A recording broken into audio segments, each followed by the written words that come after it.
मैं ये कहूँगा ये हमारा सेमीफाइनल था, दरबार मूव हमने शुरू करवा दिया और अगला कदम जो है वो रियासत का दर्जा है, वापसी, आर्टिकल 370 की वापसी। जम्मू के लोग, जम्मू कश्मीर की आवाम इसकी अहमियत और जानते हैं कि 370 और रियासत के दर्जे के बिना हमारे आने वाली पीढ़ियां जो हैं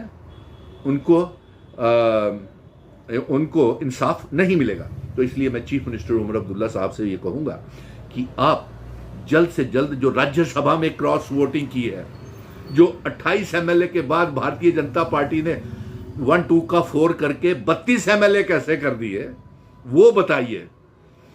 आपने खुद कहा है चीफ मिनिस्टर साहब कि आपको जानकारी है कि ये एमएलए, आपके 8 एमएलए कौन से हैं जो बिके हैं, जो जिनके साथ ये पैसों की डील हुई है। अगर आप नहीं बताएंगे उमर अब्दुल्ला साहब, तो मिशन स्टेटहुड सुनील डिंपल इसका खुलासा जल्द कर देगा, क्योंकि हमारी जानकारी में भी है ये 4 नहीं, 5 नहीं, ये 8 लोगों के साथ डील हुई है। एक तो वो जिन्होंने 28 से 32 का आंकड़ा बना दिया, एक वो है जिसने पैसे खाए और वो वोट भी नहीं डाला, और 3 वो भी हैं जिनके 2 के वोट रिजेक्ट हो गए और एक ने हिस्सा नहीं लिया वोटिंग में। ये सभी मिले हुए हैं। लेकिन आपकी जानकारी आप जल्द खुलासा कर दीजिए, क्योंकि आपकी सरकार Bharatiya Janata party operation lotus के तहत गिराने की पूरी उमर अब्दुल्ला साहब, डॉक्टर फारूक अब्दुल्ला साहब साजिश बना चुकी है। ये मैं दावे के साथ कह रहा हूं, क्योंकि आपके 14 से 18 एमएलए जो हैं वो हॉर्स ट्रेडिंग, क्रॉस वोटिंग, खरीद फरोख्त और बिकने के लिए तैयार बैठे हैं।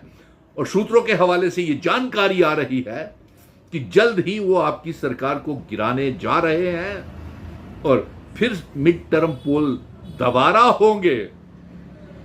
और ये आपको मालूम है, आपने खुद कहा है कि आपको जानकारी है कि राज्यसभा में किसने क्रॉस वोटिंग की है, तो फिर उनका नाम बताइए, उन गद्दारों का नाम बताइए, ताकि आवाम के सामने ये लोगों के ज़मीर को बेचने वाले और लोगों के जनादेश को बेचने वाले गद्दार कौन है।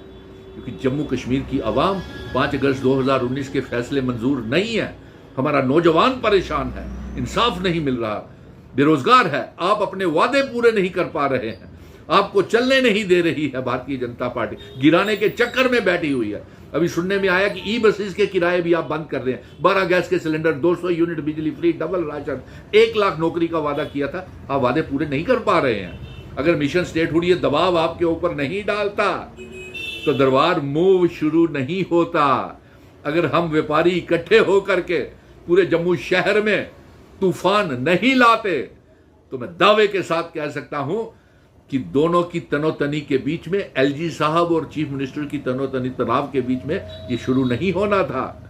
जो हमने कल बाराती देखे चैम्बर ऑफ कॉमर्स के और बीजेपी के बीच भेष बदल के इसमें बाराती बन के रेजिडेंसी रोड से सेक्रेटरीट तक दरबार मूव की बारात में जा रहे थे, मुबारक है।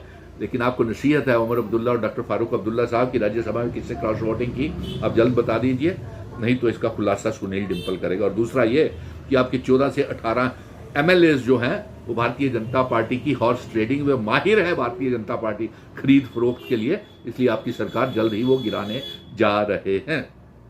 जय हिंद, धन्यवाद। आर्टिकल 370, रियासत का दर्जा, जम्मू कश्मीर, लद्दाख, पीओके, गिलगित बल्टिस्तान को जम्मू कश्मीर रियासत का हिस्सा बनाने की जंग हमारी जारी रहेगी। और वो दिन दूर नहीं है जब जम्मू कश्मीर को रियासत का दर्जा भी मिशन स्टेटहुड वापस लेके आएगा। और ये जम्मू का डोगरा ही ये काम कर सकता है जिसने दरबार मूव शुरू करवाया। और जम्मू के लोगों के भी आप ये मानते हैं कि वाकई सुनील डिंपल को पीठ थपथपानी चाहिए जिसने दरबार मूव शुरू करवाया है। जय हिंद, धन्यवाद।